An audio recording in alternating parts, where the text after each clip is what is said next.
Folks, we're about to play a very not fun game called Should He Stay or Should He Go? The Winnipeg Jets, after the year 2024 of our Lord, are going to be facing a rather staggering number of free agents, and let's be honest, a lot of these guys may or may not be sticking around. We're going to talk about which guys I think should probably be let go and which free agents we should hopefully re-sign and make them part of the permanent team. All coming right up on tonight's episode of Locked On Winnipeg Jets. You're Locked On the Hockey Jets, your daily podcast on the Winnipeg Jets. Part of the Locked On Podcast Network, your team every day.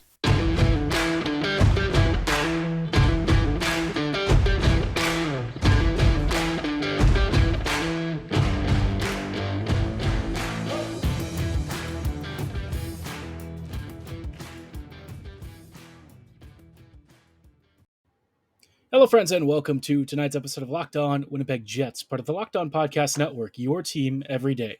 I'm your host, Harrison Lee, an avid Winnipeg Jets fan and an online blogger. You can follow me on Twitter at HOLivingLoco and at LO_Winnipeg Jets. As always, thank you so much for listening to Locked On Jets and making us your first listen of the day every day. If you like what you're hearing, be sure to like, follow, and subscribe on your favorite podcasting platform of choice, including Apple, Spotify, Google, Megaphone, Odyssey, and YouTube.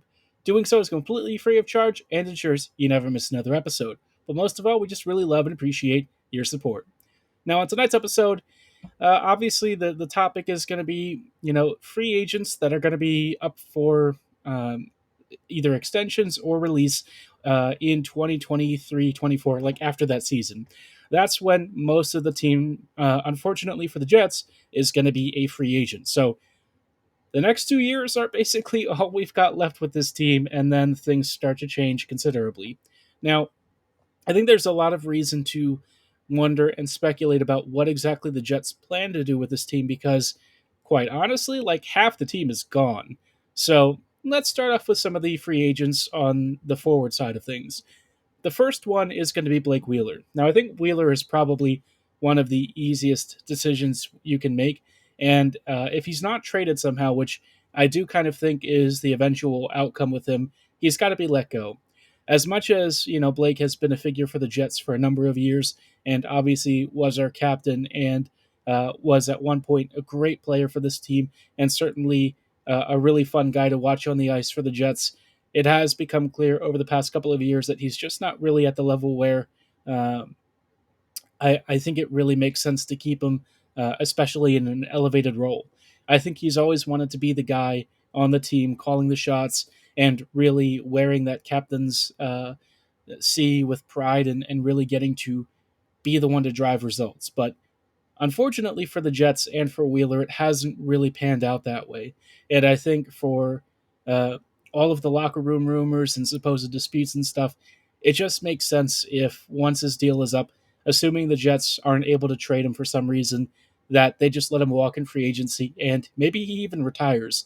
Wheeler's been doing this for a long time. It wouldn't shock me if maybe, just maybe, it's time for him to hang up the skates.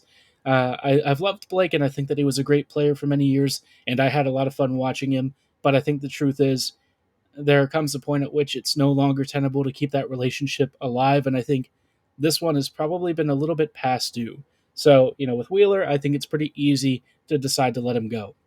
Now, the next guy is a little bit more complicated.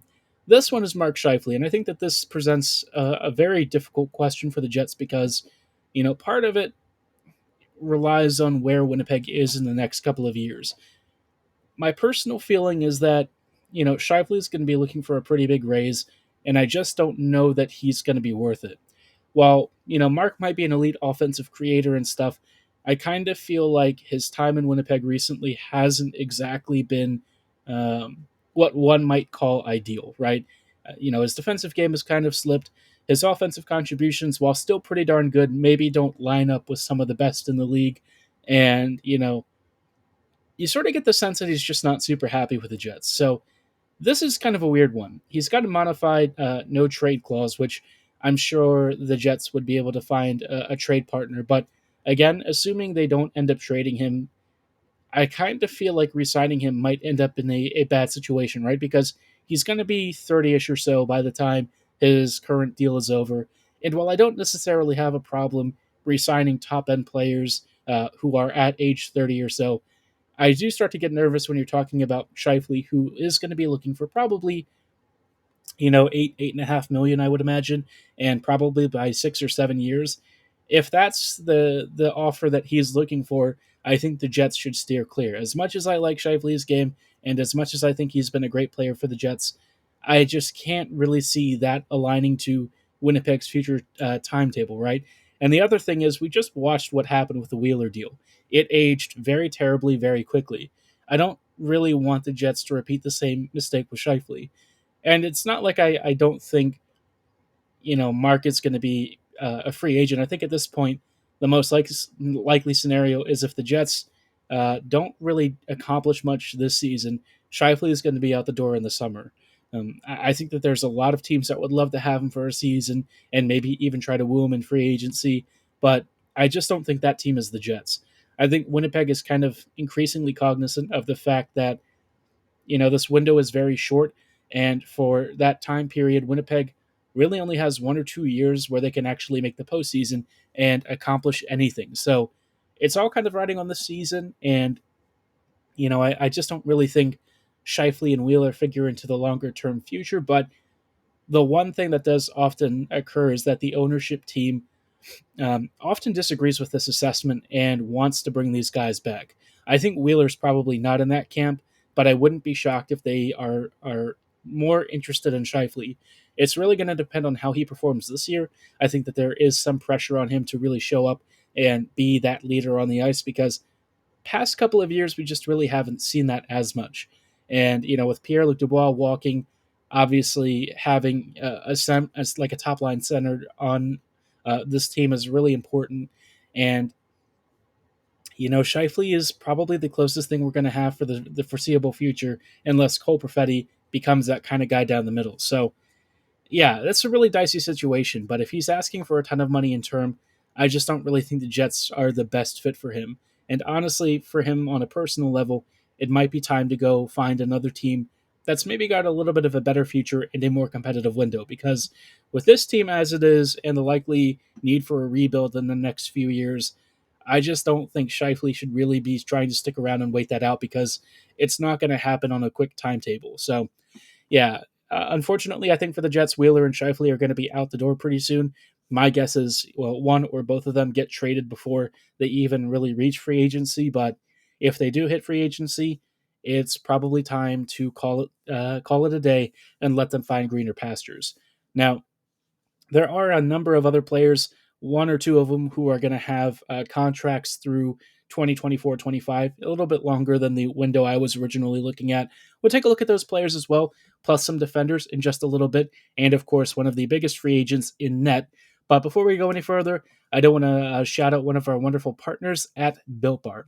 Now, if you're wondering what a Built Bar is, obviously a lot of you probably have protein bars, and maybe you've never heard of the Built Bar. It's the only protein bar that's more like a candy bar with a 100% real chocolate exterior and a soft, chewy interior. They've got all sorts of great flavors, and they're constantly coming up with new ones like Cookie Dough Chunk Puff, which it's all of the joys of eating cookie dough with zero guilt. It clocks in at only 160 calories and has a whopping 15 grams of protein. Where else are you going to find something that tastes as good as cookie dough in a candy bar form with almost no calories and a ton of protein? You really can't go wrong with this. And if that's not really up your alley, they've got plenty of other flavors. They've also got a variety box that lets you try up to 12 different flavors, so you can pick your own personal favorite and find the Built Bar that works for you. All of them are really low calorie. All of them are loaded with protein, low fat. They're just really perfect for all occasions, whether you need a breakfast supplement or maybe something right before you head out for work or to the gym, maybe even a snack for your kids. If you're interested in getting started, go to built.com and be sure to use promo code LOCKEDON15 to get 15% off your order at built.com. Again, that is promo code LOCKEDON15 at checkout for 15% off at builtbar.com. Hello, friends, and welcome back to this episode of Locked On Winnipeg Jets. Thank you so much for choosing to make Locked On Jets your first listen of the day, every day. Now, we're taking a look this episode at what I would call should he stay or should he go, which is basically just an analysis of our free agents over the next couple of years. I've talked about, in previous episodes, free agents who were expiring this year. This time, though, it's forecasting a little bit in the future because the Jets obviously have a pretty complicated history and future. So the next free agent is going to be one that expires after 2024-25. So not quite 2 years, but certainly very close all the same. This is Nikolaj Ehlers. And for me, there's no question Ehlers has to come back and be extended long term. I know it's going to be expensive, but if you're going to be sinking money into a winger, somebody who's an amazing transition player and creator, Ehlers is the guy. The only worry that I have is that he might not want to stick around with the Jets. So the sooner they can kind of iron out a contract extension, I think that would be best. He also needs to be given first line minutes. This guy is exactly what he should be. On paper, but on the ice, he never really seems to get top line minutes. All the statistics, all of the rate stats, all of the underlying metrics, they all show that he is a phenomenally elite forward, one of the true top wingers in the NHL, and yet the Jets have never really given him the time of day at that level. So I would really like to see him get promoted, get a long term extension, give him a raise, and make him maybe even an assistant captain or something. Because this guy, I think he leads by example. I think he's the kind of player that I want a lot of the youth prospects to model their game after. And I think Ehlers really is, for me, one of the foundational stones of this team. Another guy that also has his contract expiring around the same time is going to be Mason Appleton. I think for me, Appleton's the kind of guy where I don't really feel strongly either way. I kind of feel like if he's willing to sign a cheaper deal or something for like a year or two, I don't really care. But if the Jets also have some younger prospects who might need a roster spot, I wouldn't want guys who are probably more on the fringier side of NHLers to take up that spot. So with Appleton, I probably wouldn't really be upset if he ends up being released and let go to another team. By then, he'll probably be like 27, 28. And, with this kind of level of play and stuff, it's just not really an emergency to retain. One guy who actually will be expiring pretty soon, a little bit sooner than 2023-24, is just after this year. It's going to be Morgan Barron, and I would definitely be willing to bring him back. I think he's the kind of guy who's shown that he does have some interesting upside, and for me, I would be intrigued to find out what that upside is. I don't know that it's more than like a modest third liner, but if he's actually pretty decent, contributes maybe 25, 30 points a season, and you can sign him for like, I don't know, 1 million, 1.5 million for a couple of seasons, I don't mind that at all. And I think that would be a pretty all right free agent extension. Another guy who I think has maybe had a bit more of a mixed impression for me is Hanson Harkins. He's got 2 years left on his deal. He just signed a brief contract extension. Um, for me, I think this extension shows what the Jets feel about him, which is that he is kind of just like a bottom six guy. I think that is probably his ceiling. For all of the techniques and skills that he has, for some reason, there's just something not quite there in terms of really translating it into a lot of very consistent success. And so for me, I don't really feel like, Harkins is a guy the Jets have to bring back. If he were to sign around the same contract value and for maybe like a year or something, I don't really hate it in terms of like a fourth line deployment. I just don't really think he's the kind of guy that you're trying to plug further up the lineup without maybe seeing some detrimental impacts to your top six. So as long as he's paid as a depth player and is played in that role, that's fine. But again, kind of like Appleton, I'm not going to be upset if they let him go, and I don't really think the Jets need to prioritize him. Same with Dominic Toninato, who will also be a free agent after this season. Uh, Tomato Man has been a serviceable guy for the Jets. At one point, I thought that he might have a little bit more in the tank, but I think we've kind of seen he is a consummate fourth liner, and I think that that's probably not the kind of player the Jets really need to be investing a lot of cash in. I think the Jets have a lot of guys with the moose that at some point could become, fourth liners, and I think the Jets need to keep cycling these guys in because they really need to spend elsewhere at the top end of the roster. That's kind of the weakest point right now, and so rather than sinking a lot of cash in like they did with Appleton, who I won't say is expensive, but certainly got a noticeable raise, invest that money elsewhere to major positions of need and try to improve the roster at the top end because the top end is where things are pretty rough. So obviously, the Jets have a lot of holes to fill. It's not going to be something that happens overnight, but let's hope that they can make a better allocation of cap space long term and get us some help in the top six and maybe even in the top of the defense. Now, speaking of the defense, the Jets do have a couple of free agents who are going to be expiring in the near future. We'll talk about which of these guys the Jets should probably consider bringing back and which ones Winnipeg can do away with, as well as what to do with Connor Hellebuyck, all coming right up in just a moment. Hello, friends, and welcome back to these closing thoughts on tonight's episode of Locked On Jets. We are taking a look at what players the Jets should retain and which ones they should let go over the next couple of years. We've talked about the forwards and stuff. Now it's time to take a look at the back end, which is a decently complicated picture. The Jets are going to have Schmidt and Pionk both expiring after the 24-25 season, which is what a couple of players like Ehlers and a handful of others are looking at the same situation. I don't really feel that either right now is on pace for me to really want to bring them back. Pionk especially has had a really rough return since signing his extension, and I feel like, with where he's at in his game and what he'll be probably asking for once he reaches free agency, I just don't think it makes a lot of sense to commit a lot of money into him. I wish that things had turned out a little bit differently with this contract. Thus far, though, Pionk has just been, at best, really like a third pairing D. And honestly, it was kind of sad to see him agree and feel the same way. He said he was ashamed of his play, and it's just like, you don't ever really want to hear that from guys. I'm glad that he's taking accountability and that he wants to improve, but it's just not a good feeling. And I think it's sort of perhaps self reflection on what he feels he should be doing as a guy who's paid almost $6 million right now. It's tough, but I think if it continues to be this way and he's not traded, yeah, you're going to have to let him walk in free agency. Schmidt, I just don't really see giving the Jets all that much, especially at the end of his contract. I'm sure his next deal will be cheaper, but he's probably going to be asking for like $4 million. And at this stage of his career and at his age, by the time his current deal ends, I just, again, don't really feel like he's going to be the guy that I would want to retain. I like him a lot. I think he's a great character. But if he's asking for anything over like $3 million, I would probably be walking away. With Dylan and DeMello, who are going to be expiring a little bit sooner after 23-24, Dylan, of course, I think is a guy who probably makes the most sense to get traded, but they seem to be figuring him into this upcoming season and next. Until that changes, I would say let him walk in free agency. DeMello, I would extend. I think DeMello, if he wants to stay for another couple years, like 2 to 3, I would definitely do a value contract there. I think he'll still be very serviceable for the Jets.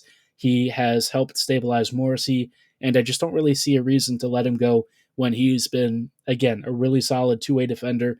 Not going to wow you, not going to be crazy, but once the Jets kind of get some of their prospects and stuff to filter in, maybe even acquire a big D in trade, I think DeMello is the perfect guy to play up and down your lineup as need be. With Sandberg and Stanley, of course, I would extend Sandberg. Stanley, I would only extend if you want to trade him. But otherwise, I just don't really feel like Stanley figures into my long-term vision of this team. I do think that he has like a role as like a seventh defender, as long as they kind of keep him at that and not really push him into like the third or second pairing. I think that that's fine. But if they try to push it and really make him a longer-term part of this team, I just think that would end up being a mistake. Now, the last player that I want to talk about that I have a lot of mixed feelings on is Connor Hellebuyck. And with Hellebuyck, of course, he's only got 2 years left on his deal, including this upcoming season. And as much as I love him, if the Jets aren't really competing, if they're not really at a point where they can actually make the postseason, then I would trade him or let him go in free agency. I love Hellebuyck. I think he's a truly elite goalie, and I think he's a very special one. I think the Jets have been extraordinarily fortunate that he has panned out to be a Vezina winner. I also kind of worry that if you sign him long term and the Jets aren't really all that close, because he's so good, he's going to keep the Jets from tanking, and he'll also start to see declining returns in his performance. I know that trading him isn't really going to give you a huge package, but you could at least recover some assets and also get him to like a real contender while he's still in his prime. I think it's really tough because I feel like Hellebuyck, he is like our MVP and our most important player, but that's also the reason that the Jets continue to finish above where they probably need to be, which is at the bottom of the standings. I I don't really like to admit it, but he is kind of holding up the tank. And if the Jets really need to start rebuilding, Hellebuyck unfortunately can't stay. I love him, and I will actually be really upset I will probably be more upset at him departing than almost anyone else. Um, and I hate to even consider it, to be honest. A part of me still wants him to stay and extend long term, but I just feel like with him getting closer to 30 and with the Jets no closer to being really competitive, you got to be realistic about this window and when this Jets team might next be competitive. It's not going to be when Hellebuyck is likely to be good. So that one is going to sting. But, we just have to appreciate and get to enjoy the next couple of years of his time as a Winnipeg Jet, because I think at the end of it, there's a real good chance that the Jets and Hellebuyck end up parting ways. But, that's just me sort of spitballing. I'd be curious to know how y'all think about this. Be sure to let me know at HLivingLoco and at LO_Winnipeg Jets on Twitter. Give me your thoughts on which of these players you would want to retain or which ones you would want to let go. Maybe you feel like Hellebuyck is the guy for the present and future. Be sure to let me know in the comments below or on social media. And as always, again, thank you so much for listening and making Locked On Winnipeg Jets your first listen of the day every day. While you're here, be sure to make your second listen Locked On NHL. Our experts give you a daily 30-minute podcast on all things NHL all year long. You can stay up to date on everything in the world of hockey with Locked On NHL. Be sure to like, follow, and subscribe right now. And as always, thank you so much for listening. Have a great night, and go Jets go.